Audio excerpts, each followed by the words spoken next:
गौतम सिद्धार्थ ने परम सत्य को जाना और बुद्ध हुए। वर्धमान ने जब सत्य को जाना तो महावीर कहलाए। इसी तरह रजनीश जी ने जब सत्य का साक्षात्कार किया तो ओशो हो गए। बुद्धत्व प्रत्येक व्यक्ति की क्षमता है। स्वयं की सत्ता को जानना हमारा जन्म सिद्ध अधिकार है। अगर हम चूके तो हमारे अतिरिक्त और कोई जिम्मेदार नहीं है। प्रत्येक व्यक्ति को अपने को ही मुक्ति देनी है, खुद को ही खोजना है। ओशो कहते हैं कि जो भी पाने योग्य है तुम्हारे भीतर है, चाहे उसे प्रकाश कहो, आनंद कहो, चाहे परमात्मा कहो, मुक्ति कहो, जो भी कहो, लेकिन तुम्हारे अंदर ही निहित है।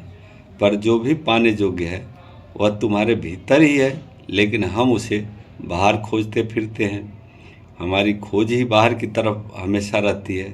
बाहर की तरफ ही हम दौड़ लगाते हैं। बाहर की दौड़ में आपका बहुत शक्ति लगता है, ऊर्जा लगेगा, किंतु सुख पास में नहीं मिलेगा। सुख करीब है अगर हम उसे पहचाने, हमारे भीतर ही है। अब मिला और अब मिला, परंतु अब हर बार जब तक थक हार कर हम वहाँ तक पहुँचते हैं तो पाते हैं कि सुख इंद्रधनुष की तरह कहीं खो गया बाहर की दौड़ में। बुद्धत्व तो हमारा स्वभाव है। संबोधि का अर्थ होता है तुम्हारे भीतर की आँख। और कुछ ज़्यादा कठिनाई की बात नहीं है, बस थोड़ी सी धूल पड़ी है, सपनों की धूल, विचारों की धूल, कल्पनाओं की धूल, कामनाओं की धूल। इस धूल ने तुम्हारे भीतर की आँख को छिपा लिया है। जैसे बादल आ जाएं और तुम्हारे भीतर एक लोक है। बादल आ जाए और सूरज छिप जाए, बादल छट जाए और सूरज प्रकट हो जाए, बस इतना ही अर्थ है संबोधि का।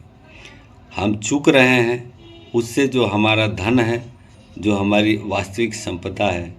भीतर की संपदा में हम में से कोई भी गरीब नहीं है, हम में से कोई भी भिखारी नहीं है। परमात्मा भिखारी पैदा करता ही नहीं। परमात्मा जिसे भी बनाएगा उसे सम्राट ही बनाएगा। उसके हाथों से सम्राट ही निर्मित हो सकते हैं। तुम भी सम्राट हो सकते हो, इसे जान लेना संबोधि है। तुम भी मालिकों के मालिक हो, इसे पहचान लेना बुद्धत्व है। तुम्हारे भीतर एक लोक है अकुत संपदा का, अपरिसीम आनंद का, रहस्यों का, कि उघाड़े जाओ कितने ही कभी पूरे उघाड़ न पाओगे। ऐसी अनंत श्रृंखला है उनकी। इतने दिए जल रहे हैं भीतर, इतनी रोशनी है, और तुम अंधेरे में जी रहे हो क्योंकि तुम्हारी आंखें बाहर अटकी है। बाहर अंधेरा है, भीतर प्रकाश है। बाहर अंधकार है, भीतर आलोक है।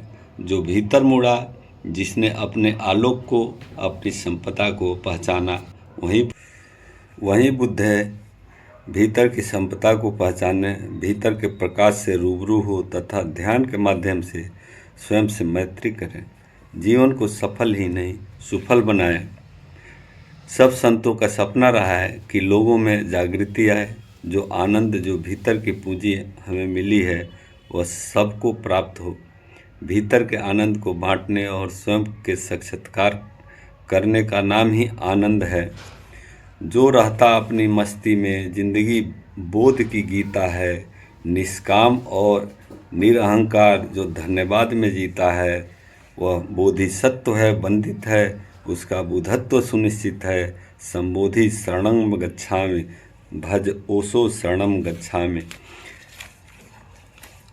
ईश्वर को जो किसी विषय या वस्तु की भांति खोजते हैं वे ना समझ है। वह वस्तु नहीं है, वह तो आलोक है, आनंद है और आत्मा की चरम अनुभूति का नाम है। वह व्यक्ति नहीं है कि उसे कहीं बाहर पाया जा सके। वह तो स्वयं की चेतना का ही आत्यांतिक परिष्कार है। अगर ये आपको अच्छा लगे तो लाइक कीजिए, सब्सक्राइब कीजिए।